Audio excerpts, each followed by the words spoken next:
how batteries looking out for when you're sizing batteries, and all of the other things to consider. A couple of points of note: obviously today's session will be recorded, so make sure that you are checking your inbox after the session for the recording. And we will be running a live Q&A at the end of today's session, which should hopefully mean that if we don't answer all of your questions throughout today's conversation, you'll have the opportunity to ask some live questions, and hopefully I've got the knowledge and the ability to be able to answer them for you. If you haven't done this before, the way that you ask questions is on the right hand side of your screen. There are 9 little dots. You click on those dots, there should then be a section that pops up that says Q&A. If you click on the Q&A section, you should be able to pop questions in there, and you can see Jason, one of the team, has already popped an example in there, and hopefully we'll answer those questions at the end of today's session. So before we jump into the agenda of today's session and probably a formal introduction to myself, that'd be good to introduce you to our brand, who we are as a business, 1,5, and hand over to somebody a little bit smarter and a little bit more articulate than me. And that would be our brand team, hopefully with a short video. The power of Mother Nature is abundant. It's all around us. Our mission at 1K5 is to harness this and revolutionise the energy market in Australia. We want you to live on the power of sunlight and wind forever, for free. That's why we've developed New Energy. New Energy will provide the cleanest, cheapest electricity for you, thanks to the intelligence of Heartbeat AI. It observes the live energy market and optimises your solar, battery and key appliances electricity usage. Your New Energy experience is powered by local teams of experts who leverage the global strength of 1K5. 7 countries, 2,200 team members, over 300,000 installations.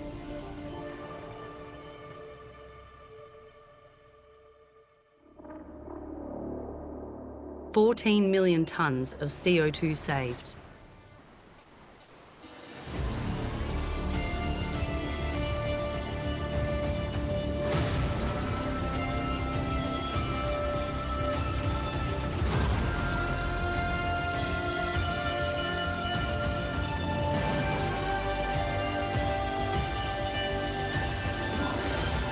So take control and leave old energy behind with 1K5, the heartbeat of New Energy. Okay, so that's who we are. What can you expect today, and hopefully what will you get out of today's conversation and the session? Well, firstly, part 1 will be battery basics, safety and costs. Are batteries safe, and can you afford one? Once we've ticked that off, it'll be part 2, which is choosing the right battery for you. I'm trying to debunk or demystify, should I say, some of the jargon, which is hopefully designed to include us, but can often do the opposite. And what factors decide the right battery size? How big should you go? If we look at, can you charge the battery every day? Charging speed. Where should it go, inside versus outside? Modular versus monolithic. And then also the 1,5 battery difference. We'll then move into savings and smart energy, how you can maximize the ROI of your system and essentially use your battery smarter. Talk through some of the features. Obviously, batteries aren't just about reducing costs. They have 1,000,001 different benefits that you can take advantage of. And then, when's the best time to buy? Is it now? Is it the future? What does that mean? And then finally, we'll jump into the exclusive offer just for you guys on today's call. And then finally, that live Q&A. So, jumping in, who am I? My name's Grant. I'm the sales director for 1,5 Australia, sales and installations, if you want to be official. The marketing team wrote this on the call, so I'm not going to go through in detail. But effectively, as a business, we've completed well over 25,000 solar and battery installations across Australia. As an organisation and personally, we have a deep understanding of the leading products and how to improve the ROI from those, and then how to leverage things like finance solutions to give access to as many people as possible. So now we all know each other. Let's get the basics ticked off. Probably one of the biggest things that we get asked is, are batteries safe?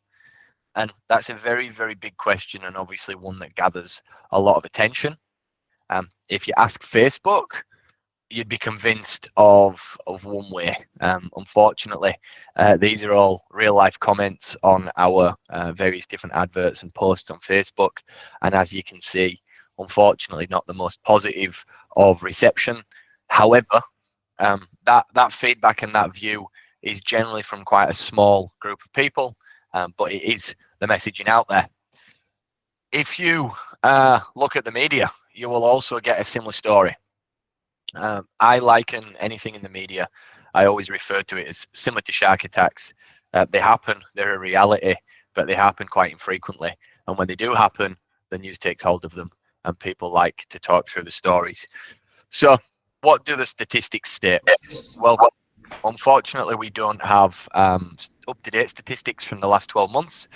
But if we look at industry published reports from things like the Fire and Rescue New South Wales lithium-ion battery incidents report, in 2022, 2023, there was recording of around 37 battery-related fires from lithium-ion. Only 4 of those involved a residential battery storage system. And if we look at the number of installed solar battery systems now, it's less than 0.002% of systems have had a problem. And in most cases, they are from certain brands or, unfortunately, from non-approved products. So, in conclusion, everything has pros and cons. I wouldn't say that you don't have to consider all of the factors, but providing you're selecting a good quality product and you're selecting a good quality installer, which is the most important thing following that product, then there's really not very much to be concerned about, and the technology is only improving. So similar to anything that you do, there's always a consideration, but based on the statistics and making the right choice with product and installer, we're talking a very, very low risk, if any. So myth or reality? I would say definitely myth. The reality is battery technology is incredibly safe and it's only getting safer. And thanks to things like the Australian standards, we have a very stringent requirement for installations that will keep that improving and ensure safety is at the forefront of the program. So once we've ticked off the safety, next we have to ask the question, well, can I afford one?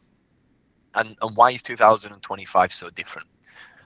We as a business have been installing batteries for 4 or 5 years quite significantly, but most of the industry is really only sort of waking up or coming round to the idea now, thanks to the Cheaper Home Batteries program. But that's probably the exact reason why you should be looking at this now. The Cheaper Home Battery program has been a fantastic success, and we'll talk about that a little bit more later on in the conversation. But there's essentially up to 30% of the overall cost of the battery is being funded by the federal government. You can actually stack that battery rebate on top of the solar rebate. So if you're looking to increase your solar system size, or you're actually looking to add a new system to a home that doesn't have any renewable energy on there at the moment, you can stack both the solar and the battery rebate together. Feed-in tariffs have been going down for a long time now, and in some cases, in some parts of there, they're actually negative. So I guess the question is, can you actually afford not to get a battery, particularly as the way the energy market's going? And again, we will touch on that again in a bit more detail shortly. There's green energy payment plans available to access solar and battery systems, meaning you can actually use the repayments or the savings off your systems to cover them. And thanks to all of that, we're seeing the return on investment on battery systems over the last 3 to 6 months drop from sort of 8 to 10 years, which is the standard warranty period for most of these products, and bring it down to that 4 to 6 year mark, which is an incredible investment considering all of the other benefits. And that's without things like adding smart energy plans and then generating credits from your battery system, which again we will touch on, but is a little bit like the good old days of solar systems. So the answer is, I would say it's a personal answer because I don't know what you guys have got in the bank, but it's definitely much more affordable now. And I would strongly recommend that we explore your options and look at what the most economical and beneficial solution is for your home. So now we've ticked off the myths and the initial questions. Now it's about choosing the right battery, because there's always been a lot of choices out there in market, and it's becoming even more saturated with different brands entering the market, particularly with the home battery rebate. Everybody wants a piece of the action. So to understand what battery to get, let's go right back to the start and understand what the basics are. you may see on your power bills or on appliances, kilowatt versus kilowatt hour. And I'm going to be honest with you, I've been doing this for a long time now, and I still get it wrong when you're referring to it quickly. And I know a lot of the team still refresh themselves daily on it, so it's understandable if you guys don't have a clear handle on this. But to make it simple, if we look at the jargon explained, the kilowatt is the power. So if we look at this an example of a hose pipe and a bucket, the kilowatt is the flow rate or the power that's been transferred, and then the water in the bucket or capacity is the energy, and that's kilowatt hours. So kilowatt is power, kilowatt hours is capacity or energy. How do we make that relevant to electric? Well, it's bringing air conditioning. So a kilowatt, remember, is the measurement of power, and a air conditioner will require 2.5 kilowatts of power to run.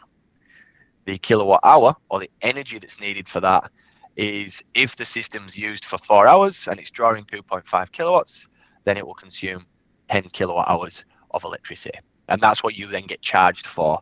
So when you're sizing a system, we need to be looking one that's got enough capacity to store your average daily usage. Now, what factors actually determine the right size? Well, as we touched on a moment ago, we have to look at the home's usage. Every person's different. Even two homes that are identical in appearance can have completely different requirements. So how much energy does your household use, but also what time of the day you're using the energy? If you're retired and you spend a lot of your day at home, you do your washing, your cooking, your cleaning, all of your large consumptions through the day, then the battery that you need is going to be much smaller than that of a young working family that do all of theirs at night, because that's when they're at home. We have to consider how much solar or electricity is actually available to charge it. So batteries generally charge from the excess solar that is produced on the roof and not used in the home. In the past, that electricity would be sold back to the grid for a feed-in tariff, but with feed-in tariffs dropping, it now makes more economical sense to store that energy in a battery system and then use it at night when power is expensive. If we have a look at how independent you want to be from the grid, do you want to just peak shave or get rid of that peak energy usage, or would you like to be completely self-sufficient for long periods of time? Obviously, there's what you need and then what you want.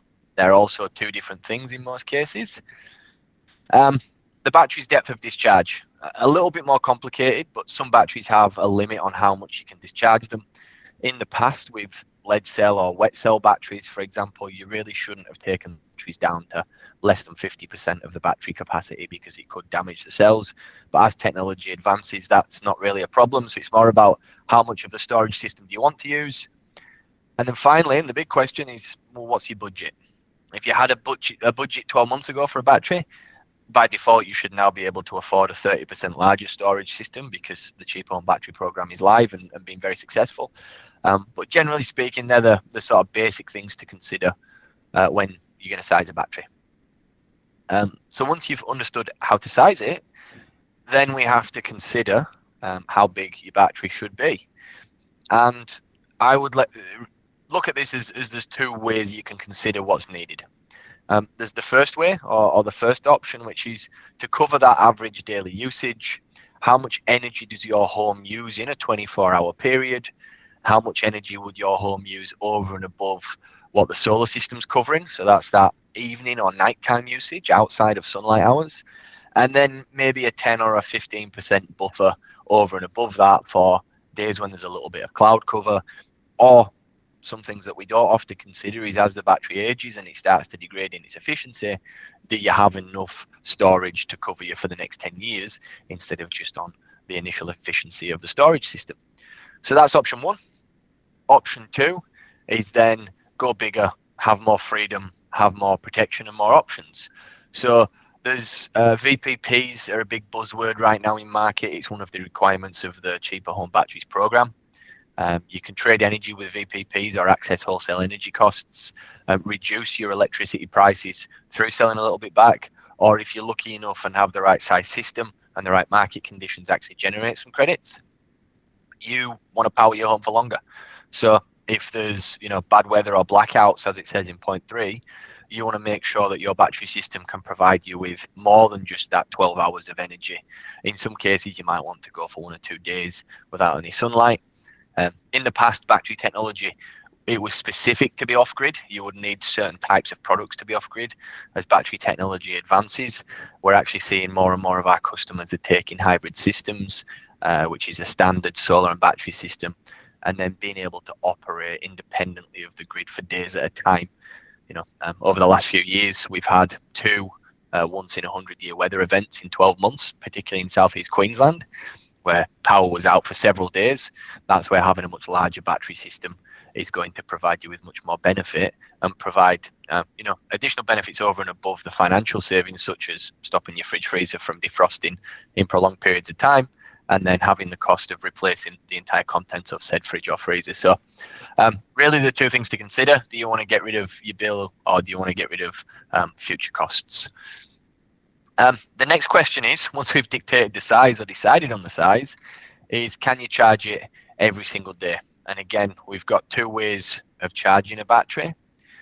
You've got the first way, which is the excess solar system. So solar systems will produce when there's a need there's somewhere for that energy to flow, and when you have sunlight. Traditionally, if your home isn't using that electricity, it would then flow into your battery system. You would store that electricity for a time when you do need it, and then you would use it at that period of time. The other way, and we're seeing this more and more, is because of the problem that we have in our wholesale energy market right now, where there are actually negative energy costs through the middle of the day. There are energy plans out there, whether it be VPP or just standard energy plans, that have periods of the day where electricity is almost free, or in some cases free, to acquire from that energy retail plan. And what you can then do is you can set your battery system to charge in those periods. Instead of taking energy from your solar system, it will consume energy from the grid for a very cheap price, or, as I said, in some plans free. And then you have the ability to use that energy at night, or, again, depending on the energy plan, sell that back to the grid if it's needed. So there's a lot of good energy plans out there. Some are set and forget. Some are a little bit more in depth. As a business, we can help you navigate the additional complexity that comes after the installation of solar and battery systems, which is what's the right energy plan. But I think we'll probably touch on that in another session, because we could talk all day about the different retail plans. So we figured out how to size the battery. We figured out, can we charge the battery? Now we need to think about how we charge the battery in terms of speed. And I did just see a question pop up. I'll try not to acknowledge them as they come up, or I'll get lost. But do I need to change my inverter to a hybrid inverter? Well, the inverter is a tap, essentially. It controls the charging and discharging speed of your battery system. So you could have the largest battery in the world, and you could have the smallest inverter in the world, and your battery is then essentially useless. So the inverter is the tap, and it controls the charging speed. If we look at that as an example, and this is a real life example, and I'm seeing it more and more in the market, which is very, very scary, and I really want to bring that to people's attention. If you get a 50 kilowatt hour battery system, which is the largest rebatable battery under the new scheme, if you had that with just a 5 kilowatt inverter, you're going to need roughly, and I say roughly because it's actually a little bit more than this, but around 10 hours of perfect sunlight to charge that battery. And that's not actually possible, given what the averages are that we see. And again, depending on where you live in Australia. So the Bureau of Meteorology recommend an average of about 4.2 hours of usable sun every single day. That's generally how we size solar systems, and it's how we consider battery charging as well. So if we look at, let's say that first example, 50 kilowatt hours of storage, a 5 kilowatt inverter, the battery is just way too big for the inverter and will actually be useless. I say useless. A good majority of that storage would be useless unless you've put that battery system in and the intention is to use very small amounts of power for a very long period of time. If we look at a more realistic example, a 20 kilowatt hour battery with a 5 kilowatt inverter, you're going to be charged flat to full, dependent on the brand and a couple of other more complex considerations, within about that 4 hours of sun, which is a much more realistic metric. So I wouldn't be recommending that you go much more than that 1 in 4, maybe 1 in 5, depending on how you use your energy, as in terms of a conversion. So what I mean by that is 5 kilowatt inverter with a 20 kilowatt hour battery, a 10 kilowatt inverter with a maximum of say a 40 kilowatt hour battery, because you need to consider how fast this battery can charge and how fast the battery can discharge. So they're the considerations regarding storage. Once you've ticked all those boxes, it's where do you put the thing?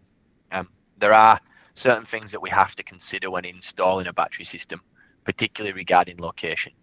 Firstly, must follow the Australian standards as well as the manufacturer guidelines. The complexities in the electrical industry, and for any electricians on the call, you'll probably be nodding your head here. A lot of the rules are unfortunately open to interpretation. And that leaves homeowners and customers in a position where businesses can interpret those rules wrong and then make decisions that can impact the warranties of the system or the safety of the home. So we must include things like exclusion zones to habitable rooms. We must add mechanical protection if they're in garages or driveways. And we have to consider all of the different environmental factors. It's not like a solar panel where you pop it on the roof and you're happy. You really are a lot of things to consider. If it is indoors, is it going to be in the way of an exit? Is it going to have mechanical protection?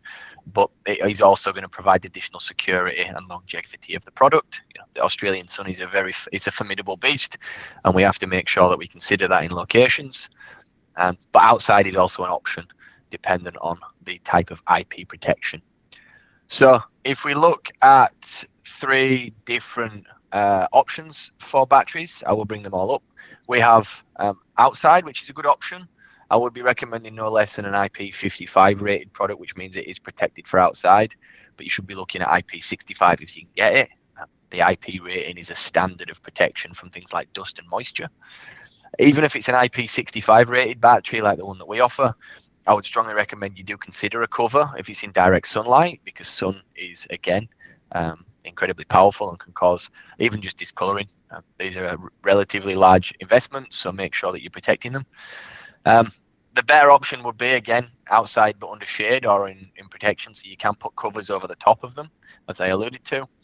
But the best option in most cases, if we're considering only the longevity and security of the product, would be inside, for example, a garage. But again, that adds its own complications, such as, well, where do you put your car, and what room's back onto it, the location of the switchboard. So I'd strongly recommend that when you're talking about locations, speak to one of our specialists, have a detailed conversation about locations. If possible, take a video of your entire home if you're in a more remote location and send it in, or we can have one of our specialists attend site and do a site assessment and provide that location advice for you. But it's definitely something that we have to consider. You can't just pop them in and away you go, particularly with the rebate, because there's a good chance they'll be inspected and then you may lose that rebate. So do consider that when you're looking to go storage. So we've ticked off how to size it. We've ticked off what the size means, how to charge it, how to discharge it, where to put it. Now, what about the type of battery? So I'm seeing some questions in the chat regarding Tesla, for example. Let's start with modular battery. Some of the team might refer it to Lego blocks. You can just add another module on top. So we can start small. And in the past, that's been the recommendation. Let's start small. Let's understand your home's energy usage, your usage requirements. And then after that, we can scale the battery and it can grow with your family. The additional benefits are, if one module fails, you can have just one of those modules swapped out instead of the entire thing. So it's a contingency, if you like. And a lot of brands are moving to the modular solution because of the success in market, with just the flexibility, I suppose, and also the energy density within the products means that they can take up a much lower amount of space than, say, the monolithic batteries. One thing I will add, though, at this point is just regarding that modular or that scalability. The reason I suggested that we used to recommend starting small and scaling with the usage of the home is the rebate that's in place is a one-time only rebate. So if you install a small battery now and then you decide you need more storage in, say, 12 months' time, you're going to forfeit the ability to then claim that additional rebate.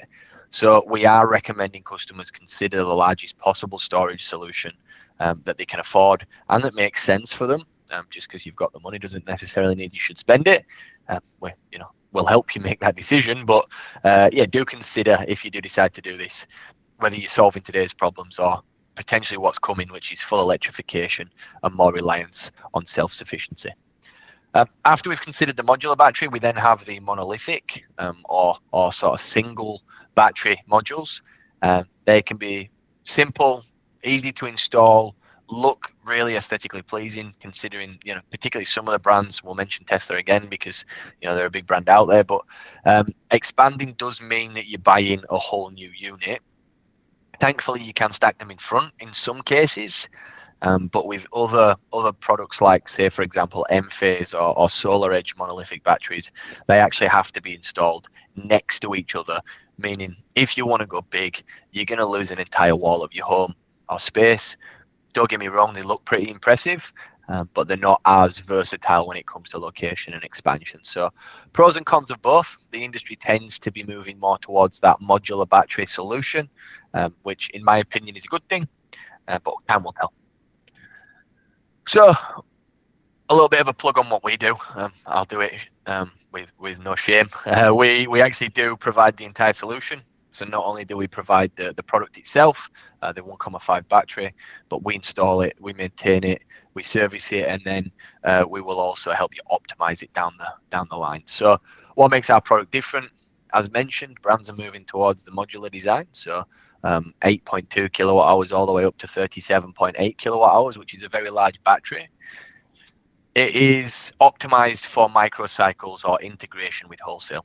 So batteries of the past or dumb batteries were designed for self-sufficiency, and it was a charge and discharge. That's all you got. The future of energy is quick response energy demands. The market changes quickly. You have the ability to buy when energy is cheap, sell when energy is costly. So having something that's optimized for that VPP integration or wholesale optimization is a massive benefit. If you're going to spend the money on something that's ready for the future. It has obviously blackout protection, meaning you can last for days and days without grid connection. What is probably one of the most important points is an industry-leading 12-year warranty, which is backed by a significant brand presence and financial stability. Batteries are a relatively new technology when it comes to mass scale, and one of the most simple things you can do to protect your investment is get the longest possible warranty. So by default, the standard 10-year warranty is the industry standard. We offer a warranty of 20% more than that, which means more savings, more protection, and more energy independence.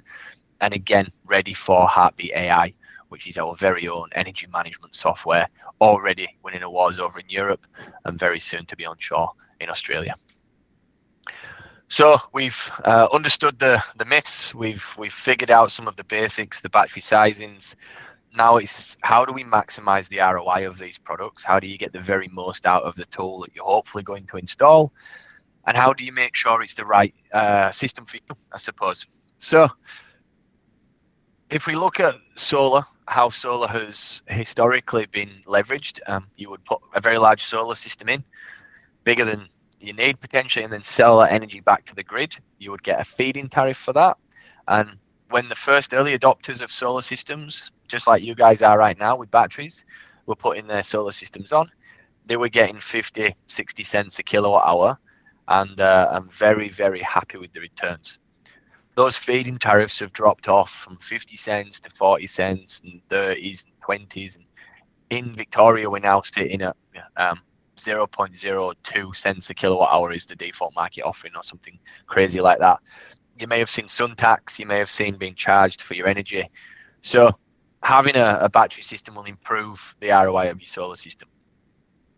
Bigger batteries will obviously capture more solar for evening use. So having a bigger battery with the cost or a lot of the costs built into the initial installation and manufacture of the product, scaling a battery can actually improve the return on investment of that product. Self-use obviously beats exporting for cents. So, in the past, it made sense to sell as much energy as you could and then buy it back at night because it was cheaper. Now if we look at a conversion, your feed-in tariff to your peak energy usage, you're probably 10 to 1. You have to sell 10, 15, 20 kilowatt hours back to the grid in the middle of the day just to buy one at night to cover your usage. So a visual representation of that on the left-hand side of the screen, and I will try and indicate that. You can see here 2010 to 12 when the initial round of solar rebates were launched and the government was subsidizing not only the system but the feed-in. Customers were getting 50 or 60 cents a kilowatt hour. they were paying 20 cents kilowatt hour for it. So then you've got almost 3 for 1. You're selling 1 kilowatt hour back and you can buy 3 for the same money. You'll see that in all states, that feed-in tariff has been dropping. Port Victoria there, all the way down nearly zero, but the rest of the states are very, very similar. And we see a lot of feedback. The government are screwing us. They're trying to take our rights away. They're trying to take the money away. And look, I'm not connected politically, and I have no views on the political side of it. But what I can tell you is it's not necessarily true in terms of policy. It's more about how our wholesale energy market, the problem that we've created with such a fantastic uptake of solar systems, we've created a demand duck curve. You may have heard of it as the solar duck or the demand duck or the demand curve. But essentially, our energy market or the demand when we use energy has been likened to that of a duck. And if I explain that in a bit more detail, we have the high morning and evening loads where people are waking up and using energy or getting home from work and using energy, but there's no solar generation. At the same time, we've really sort of stiff-armed our energy market into relying on that wholesale or that renewable energy to support it. So through the middle of the day when there's no demand, what do we do with all of that solar? You can't just turn the solar systems off. You can't stop the sun from shining. So that then has a pressure or a negative impact on the cost of energy. And you'll see that on the right-hand side, we have what a standard period of wholesale energy costs look like over the last 3 or 4 years. You'll see that there's some real volatility in that average price curve, and that creates a massive imbalance in the price of energy through the middle of the day.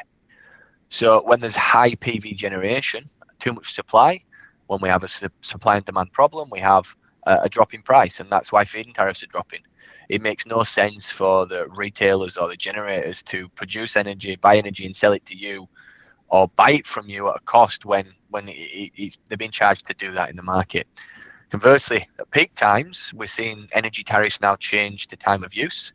So, everybody's seeing their energy costs going up, particularly in those peak times, morning and evening. And again, that comes down to the demand duck, or the problem that we have, where essentially we have enough energy for everybody. It's just being produced at times of the day when we don't necessarily need it. So the advantage of a storage system, and what I believe is one of the main reasons why the cheap home battery program has been put in place, is it allows you to generate the electricity, soak it up when it's clean, which is very important. Clean energy is also the cheapest energy, and then use it at those dirty or more expensive peak times, and everybody wins. So looking at the issues that are caused from grid instability, we think it comes from, inefficient infrastructure, which is partially the right answer. But when we create that demand imbalance, we also create instability in the grid, which means that you really do need an insurance policy to your energy. We have comprehensive insurance on our cars, on our health, on our animals, our home and contents, our phones, our income, our life, but we don't necessarily have it on our energy requirements. And as the grid becomes more and more unstable, that's going to be more and more apparent. I mentioned it earlier. We have those, 1 in 100 year of weather events that have been 2 or 3 times over in the last 12 to 18 months. And lots of Australians have been left without power for a long period of time. So not only do you need the right energy plan, you need to consider the additional benefits that come with storage systems, and then offset that grid instability in those erratic weather points with the right solution. So you've ticked all that off, you have all of that, but this is a one-time only rebate, and we've got 10 or 15 years of electrification ahead of us. So how do you make sure that the system that you select and the company you align with is ready for tomorrow? Well, acting quickly is the most important thing. The cheap home batteries program, the rebate drops, and this year we're averaging around that sort of $344, $350 a kilowatt hour, down to $174 a kilowatt hour in 2030.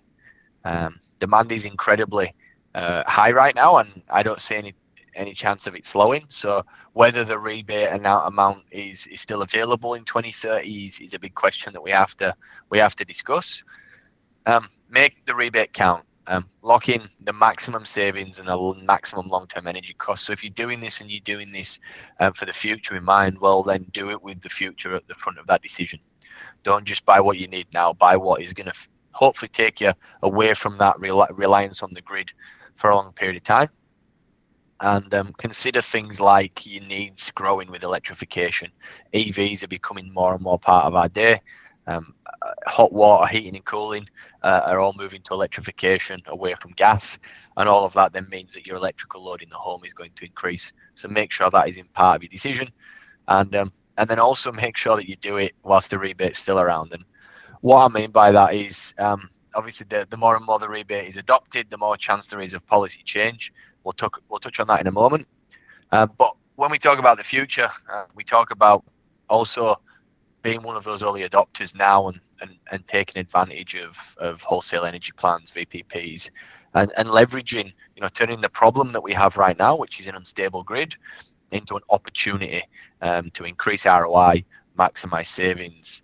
And if we look at the benefits of wholesale energy costs, we can charge when the power is cheap and then use or sell when the prices are high. We can unlock the right energy plan. So, there's Amber, there's Origin Loop, there's OVO offer three hours of free energy. But even in Ergon now, which is far north and rural Queensland, you have to look at what the plans are that they're available. So historically, there's always been just the one charge available for customers. But companies like Ergon are now using time of use, where you can actually charge your batteries for as little as 13 cents a kilowatt hour through the middle of the day, and then use that energy at night instead of buying it for 70 plus cents a kilowatt hour. So whilst you're not generating an income or feeding that energy back, you're saving upwards of 50 cents a kilowatt hour when you do charge from the middle of the day and soak up that clean, free energy or cheap energy and use it at night.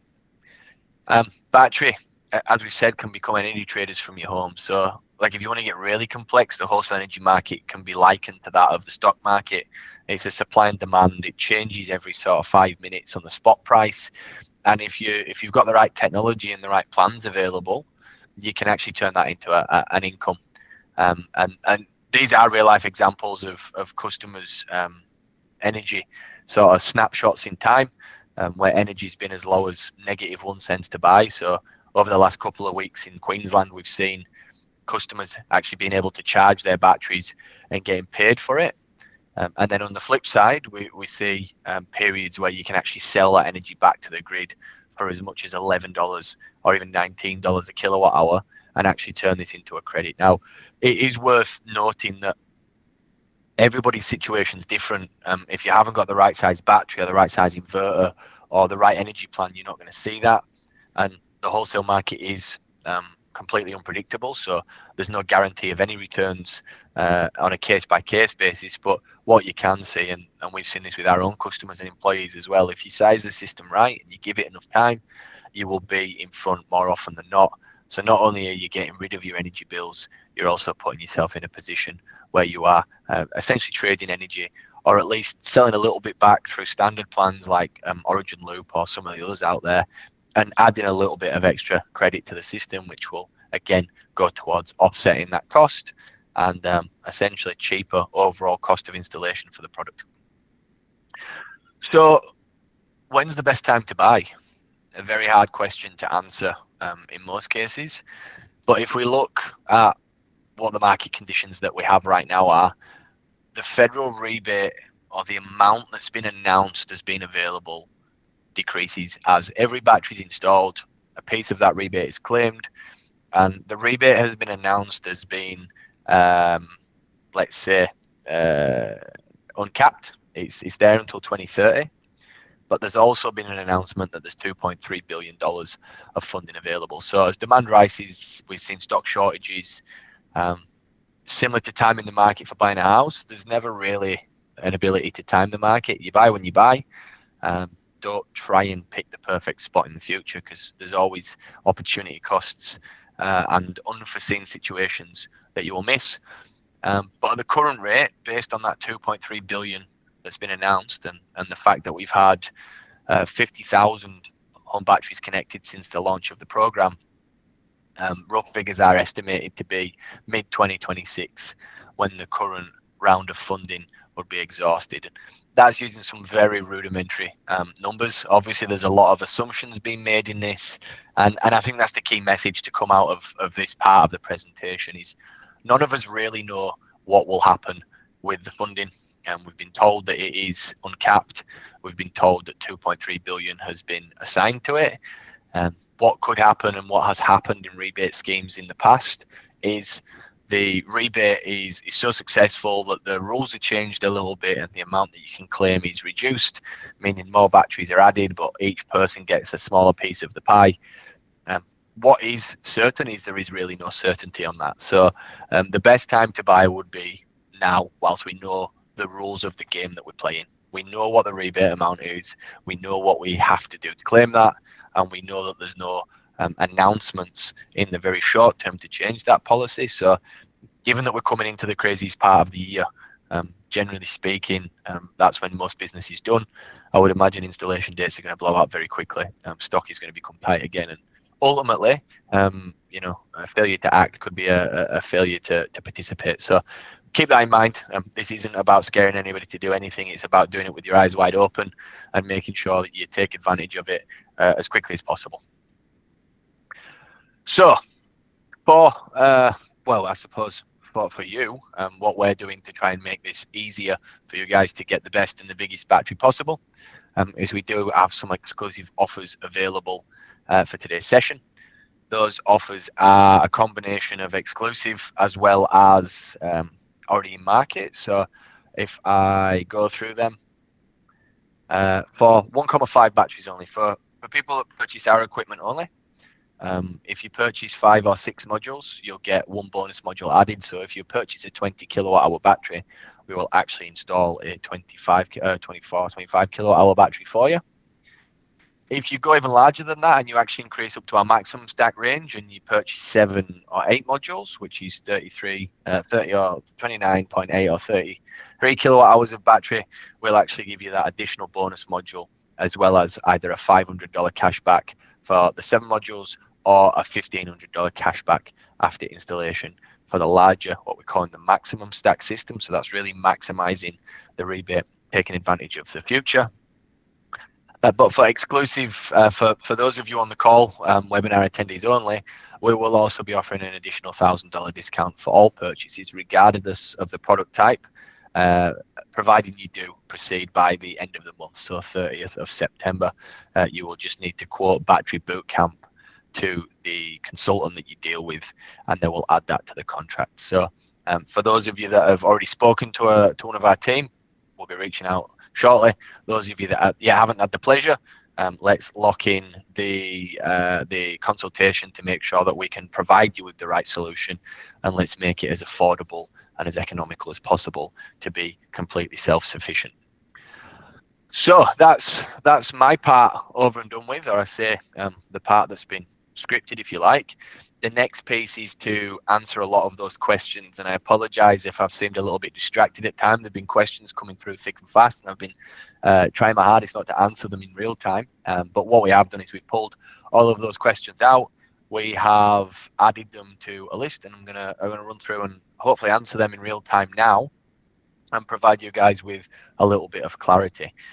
So the first question asked is, can I put a Powerwall 3 expansion onto my Powerwall 3? That was installed in March this year.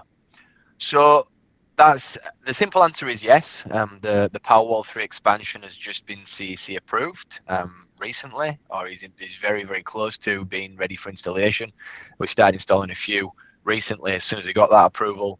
The expansion, because it's considered a new battery installation, will actually qualify for the rebate. So providing you don't exceed 100 kilowatt hours of storage on site, you can claim the rebate on up to 50 kilowatt hours. And that can be an addition to an existing battery or a completely new battery installation. So the short answer is yes. Can I disconnect from the grid?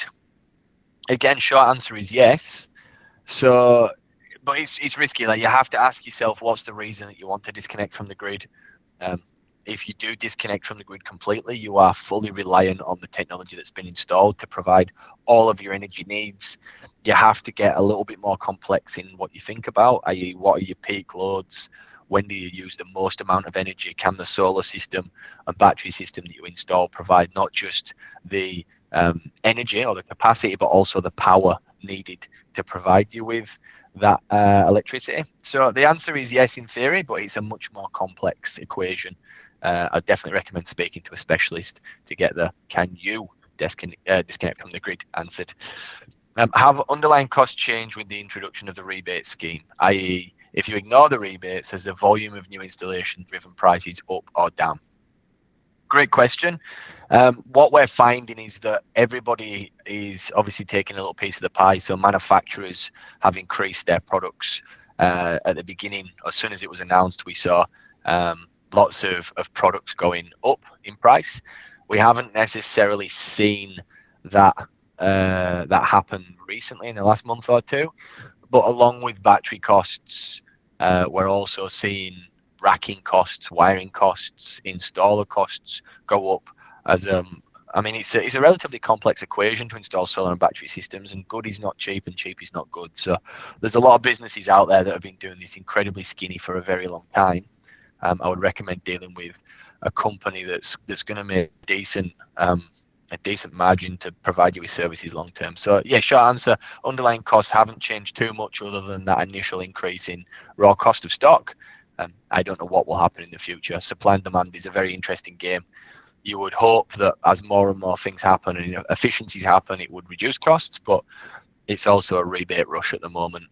There's a lot of businesses that have popped up just to take advantage of rebates. They'll probably be here to disappear just after rebates go as well. So make sure you consider that. Could you explain AC and DC coupled batteries and the benefits, disadvantages of each? Can I explain that? I'll do my very best. I apologize if it's not 100% technically accurate, but essentially a DC coupled battery is a battery that has a direct DC connection, so it will have panels connected into it.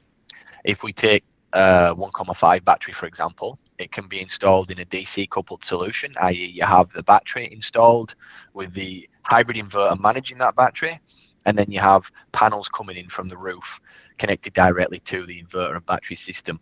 It's taking direct DC connection from the roof, passing it through the inverter and then into the battery. The advantage is you have one management system. It's more efficient because there's no losses in that AC to DC conversion that you would get if you're AC coupled. But it does mean that you may have to remove your existing inverter if you already have a grid-tied inverter.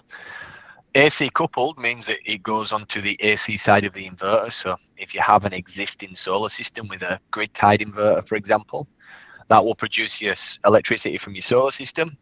And then the hybrid inverter of the battery fits alongside that and is just seen as a normal load to the inverter.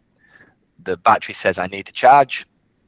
The normal inverter provides energy to that, doesn't know whether it's providing it to a battery or whether it's providing it to your light or power point. Disadvantages are obviously you lose a little bit of electricity. It's not as efficient. Advantages are it could be a little bit more economical because you don't have to swap out inverters. So again, lots of different scenarios where both would work. Very personal to you as the homeowner.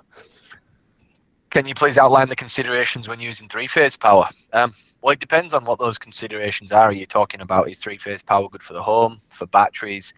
But generally speaking, we see a lot of companies installing single-phase systems on three-phase homes. If we take Tesla, for example, then there is obviously a single-phase solution right now, meaning if you put a Tesla on a three-phase home, you're only going to get single-phase blackout protection, so one of the phase protected. You will get normal power across all three phases because the meter will average that out, but the blackout protection will only be on a singular phase. So it really depends on what you're wanting to achieve. But in my experience, it makes sense to use the three-phase capable solution on a three-phase home and not try and get a square peg in a circle hole. So again, speak to a consultant to have specific requirements discussed. I live in a cold area of New South Wales. Can condensation be a problem for batteries? We've got batteries installed, our own brand of batteries all over Europe, Sweden, in the Nordics, and then obviously in Australia. So very extreme temperatures.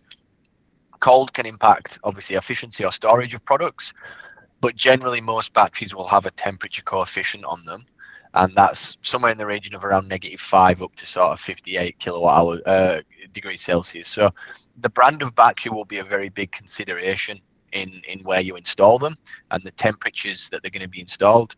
So make sure you don't make a decision based purely on price, particularly when you've got those environmental factors to consider. Is the brand of inverter installed essential to be compatible with Amber?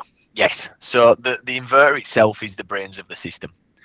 If the inverter is not compatible, then more often than not, it won't be suitable with Amber. And there are only so many batteries brands that are compatible with Amber.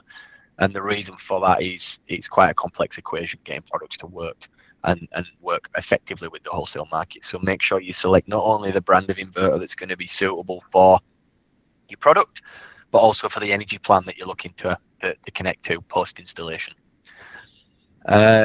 Do you offer sodium-ion batteries, and if not, do you plan to? What considerations generally are there with respect to sodium-ion batteries? Great question.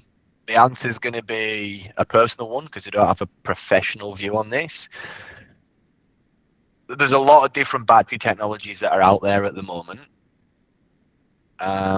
So not all of them are good, not all of them are bad. Most of the new ones coming to market have got technical advantages, but not only do the products have to work, they have to be commercially viable, and there has to be a market for them. We've had a lot of products in the past, and I can think of one example where the equipment was incredibly good on paper. It looked like it was going to solve the world's problems.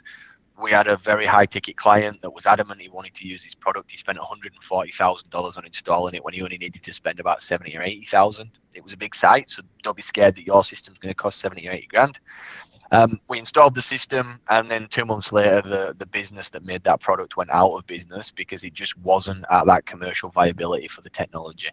So my personal understanding is there's a lot of technologies out there like sodium ion, carbon. There's quite a lot to list, and they all look great on paper. But if you put them in early, you're the guinea pig. And if you wait 3 or 4 years to put them in until they're commercially viable, you lose out on the rebate. So again, it comes down to that time in the market. Next question, our installation is running on 2 different brand inverters. Can our battery support them? Short answer again, yes. Long answer, it depends on the brands. It depends on the age of the installation. It depends on what distributor or what we call a DNSP you are actually situated in. So are you North Queensland, are you Western Melbourne? Because different distributors have different rules regarding the maximum amount of inverter that you can have per phase.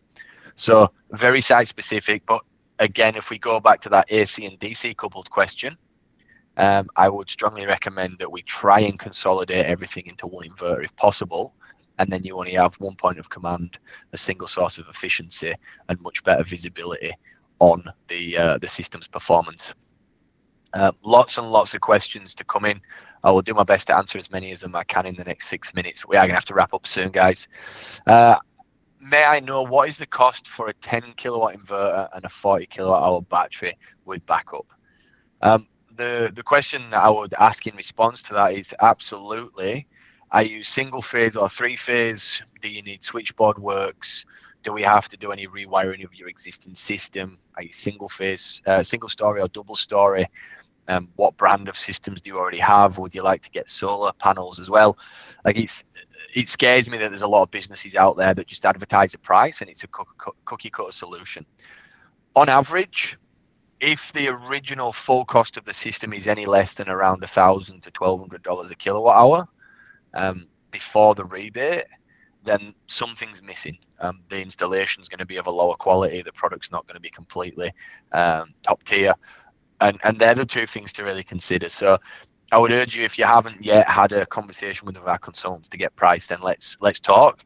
But on average, you should be looking about $1,000 to $1,200 a kilowatt hour before rebates. And then obviously you can take around 30% off that. Can the energy providers be trusted to continue with higher feed-in tariffs from batteries? They always want to stick the boots into the homeowners. Honestly, how long is a piece of string?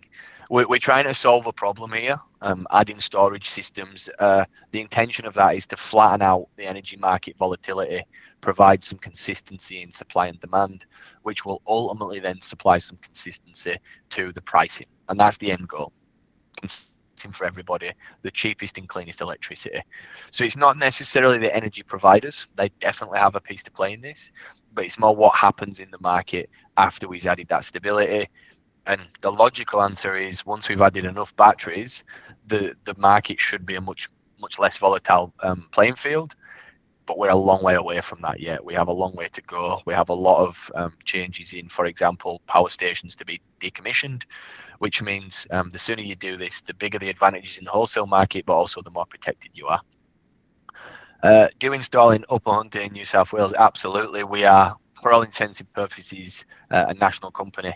The only places we don't currently operate are Northern Territory and WA, so not quite national, but the whole East Coast and South Australia, absolutely. If you haven't yet spoken to one of our specialists, you'll receive a link shortly.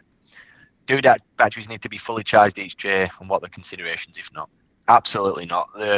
They don't need to be. Obviously, ideally, if you're going to put a battery in, you want to try and get it to maximum charge every day, so you get the benefits from it. But the advantages of certain technology like lithium ion is you do have more flexibility in the charge and discharge amounts. Certain brands are much better at it. So, for example, our systems are wholesale optimized and designed for microcycles. I just saw a quick question pop up regarding Powerwall 2s in Oz. There's lots of second-hand ones. There's no brand new ones. But the problem is whether they're compliant on CEC, and unfortunately not anymore, which makes it difficult to sign up. There was just a question popped in there regarding the offer. So if you were lucky enough to find your way to this conversation, or unlucky, depending on how you feel the last 57 minutes went, there is an opportunity to jump on there and click on there, claim the offers, but more importantly, speak to a consultant and get some more of the complex answers. And then one final comment from me. I can see a lot of chat about Amber and monthly fees, supply charges and how it works. I'd strongly recommend speaking to consultants and speak to us afterwards because, energy has a cost. Delivery of that energy has a cost. Yes, our system does have local support, but again, let's any further questions, write them down. We have unfortunately run out of time. I could and probably will talk about this for another few hours with the team. So you guys get off the hook. Everybody else has got to listen to me waffle. But there'll be a link coming out. There'll be a summary of this in a recording. And hopefully consultants will be in touch with you soon if you've already had the pleasure of speaking to us. And we can help you take back that energy independence and take some control. And more importantly, access cheaper and cleaner electricity and save some money at the same time. So thanks for your attention today, guys.